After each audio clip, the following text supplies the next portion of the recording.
2025년 새해에 하나님의 역사가 우리 모든 성도님들의 가정에 있기를 주님의 이름으로 축복드립니다. 오늘 말씀의 제목은 하나님의 역사는 믿음의 분량만큼 주어집니다 라는 제목을 가지고 하나님 말씀을 나누도록 하겠습니다. 다시 한번 우리 성도님께 축복드립니다. 정말 하나님의 역사를 오래 경험하는 그러한 우리 성도님들 가정들 되시기를 주의 이름으로 축복합니다. 하나님은 우리의 능력과 노력으로는 불가능한 것을 행하십니다. 바로 그것이 뭐예요? 하나님의 역사입니다. 우리의 힘으로 할 수 없는 것을 행하는 것이 하나님의 역사예요. 그러므로 내가 큰 어려움과 고난에 처할 때에 믿음에서 멀어지는 것이 아니라 그럴수록 하나님을 찾고 간구해야 합니다. 그러면 하나님께서 반드시 역사하십니다.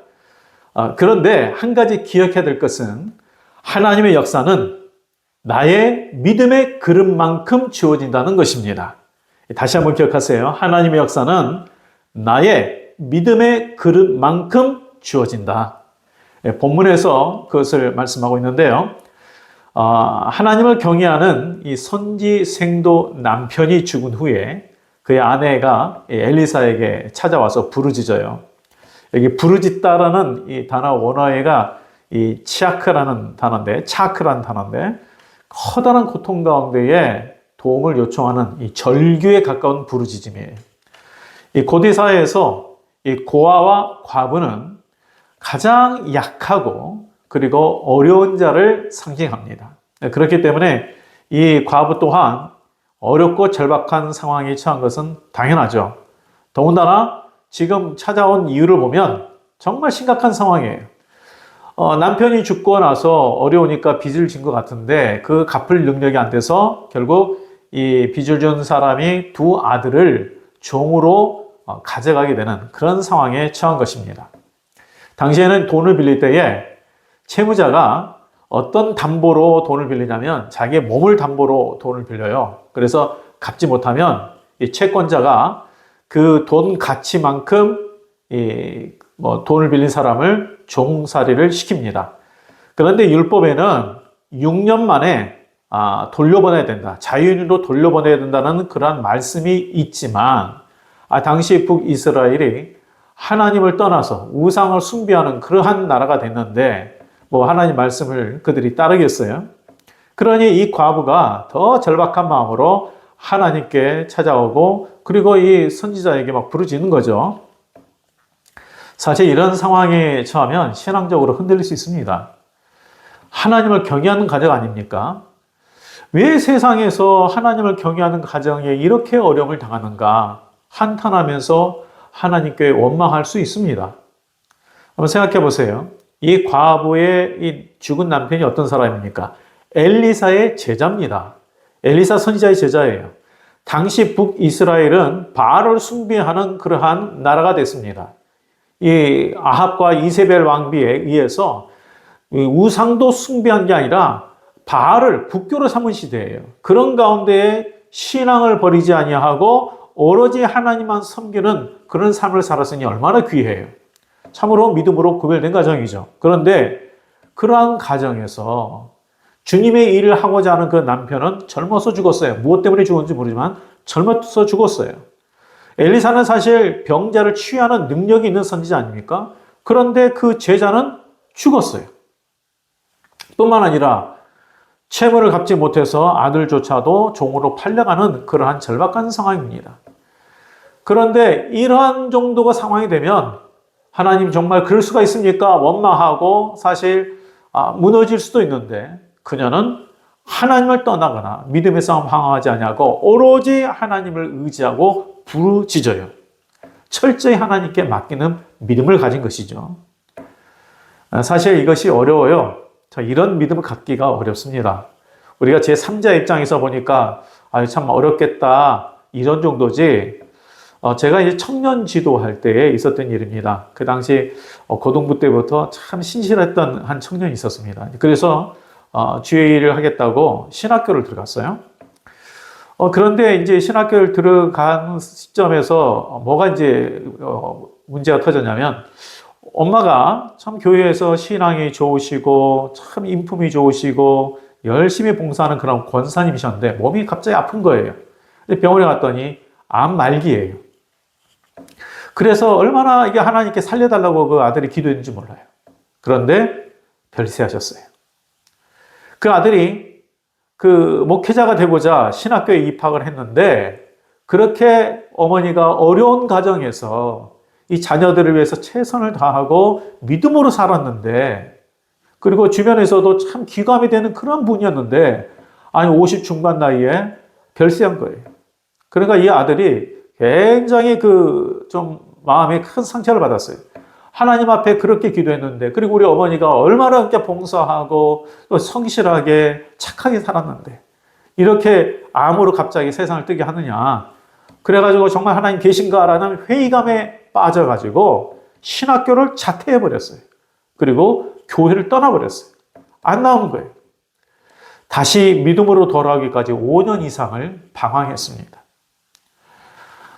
우리가 이해하기 어려운 상황이 닥치면 그때도 하나님을 신뢰하고 의지한다는 거 정말 어렵습니다.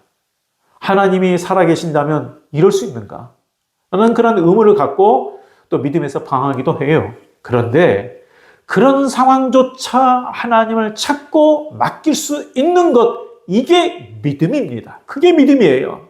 그리고 바로 그런 믿음의 역사가 있는 것입니다. 이 과부는 삶의 고난으로 얼마나 지쳤겠어요. 정말 낙심된 상황이죠. 남편 일찍 죽었죠. 그리고 이 두 아들이 있는데 이 아들을 위해서 최선을 다해서 살았는데 이 도움을 받지 못해가지고 이제 종으로 팔려갈 그런 시점이니 얼마나 답답하겠어요. 그런데 이 선지자가 엘리사가 이야기한 그 말이 머리로는 도저히 납득이 안 됐지만 그대로 믿고 순종을 해요. 그것이 오늘 읽은 말씀에 이제 있을 텐데요. 3절에서 5절까지 말씀을 같이 한번 읽어보도록 하겠습니다.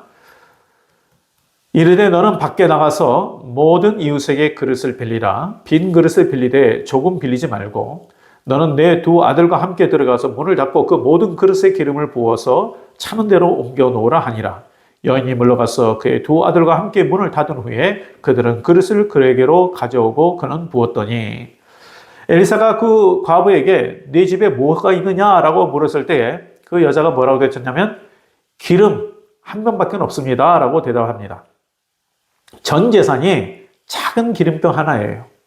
그런데 하나님은 그 작은 기름병 하나를 통해서 그 가정의 문제를 해결해 주셨고 그 가정이 앞으로 살아갈 수 있는 힘을 주셨어요.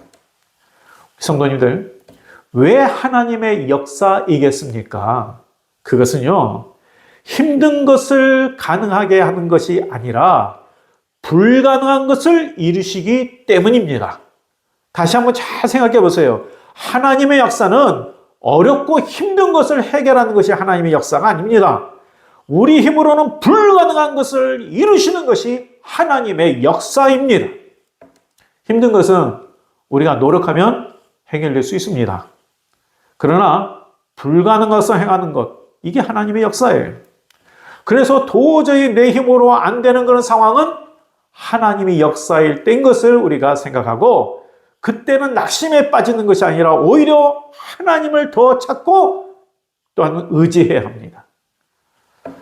그런데 이 하나님의 역사를 내 삶에서 정말 기대한다면 우리 입장에서는 또한 그것에 합당한 믿음의 그릇을 준비해야 합니다. 엘리사가 그 과부에게 나가서 빈 그릇을 빌리되 조금 빌리지 말고 마을 전체에 가가지고 많이 빌리라고 그렇게 명령하죠. 그리고 또 두 아들과 들어가서 문을 닫고 빌린 그릇에 기름을 부으라고 이렇게 명령합니다. 사실 상식적으로 생각하면 우리 머리로 생각하면 참 도대체 이 명령이 이해가 안 돼요. 빈 그릇 많이 빌려서 뭐하게? 그런데 이 과부는 어떠한 방문도 하지 않고 하나님 선지자가 말한 그대로 순종합니다.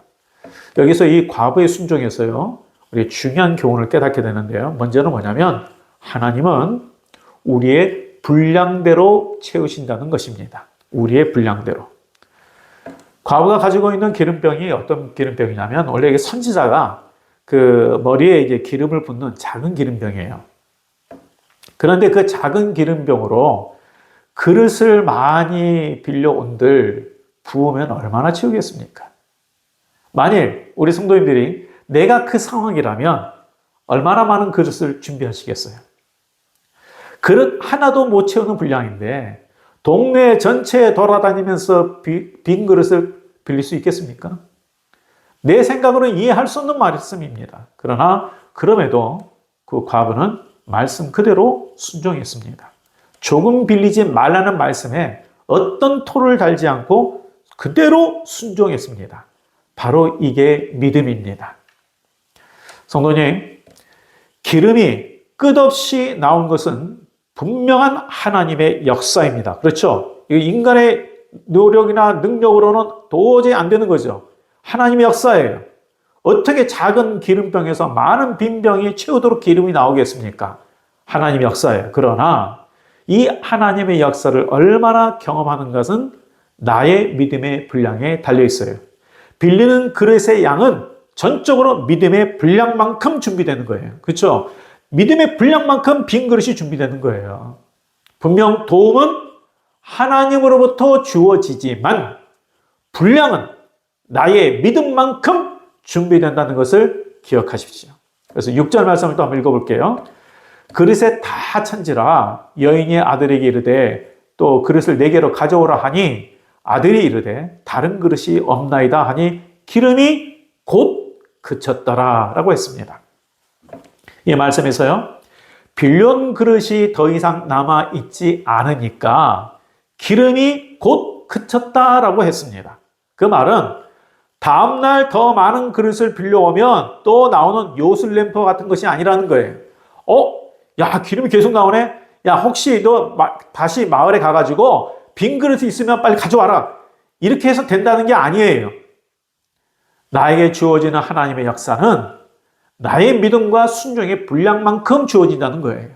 그래서 우리 하나님 앞에 정말 우리가 복을 원해서 기도할 때에 나의 그릇의 분량만큼 주어진다는 것을 꼭 기억하시기 바랍니다.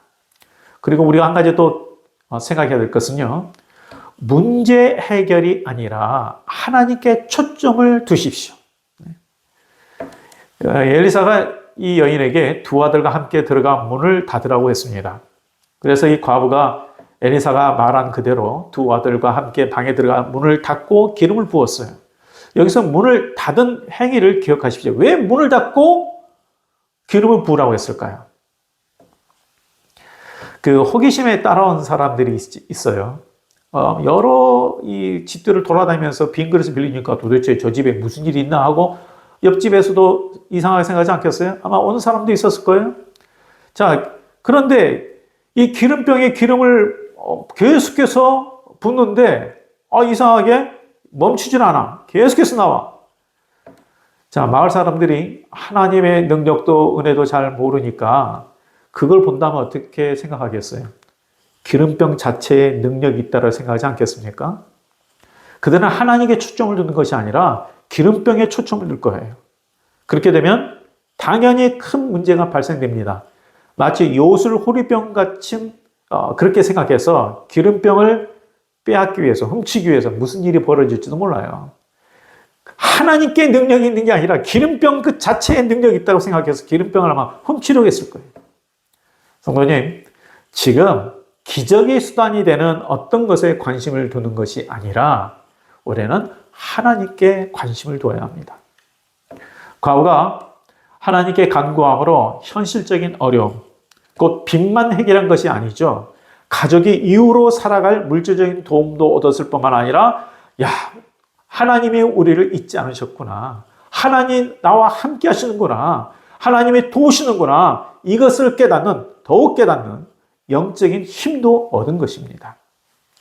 이처럼 이해할 수 없는 상황에서도 믿음에서 벗어나지 않고 전심으로 하나님을 의지하고 찾는 자가 하나님의 역사를 경험합니다.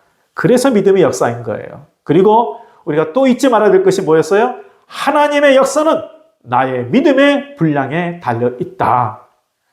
그래서 성도님들, 올해 2025년 한 해 우리가 매 순간순간마다 하나님을 의지하고 믿음으로 살지만 올해 정말 믿음의 그릇을 더욱 우리의 믿음의 분량을 키우는 한 해가 되기를 바랍니다. 그래서 어려움과 고난에서도 내 생각대로 감정대로 판단하지 않고 전적으로 하나님을 신뢰하십시오. 그래서 믿음의 분량을 키우고 하나님이 예비하신 것을 받아 누리는 그런 우리 모든 성도가 되기를 주님의 이름으로 축복드립니다.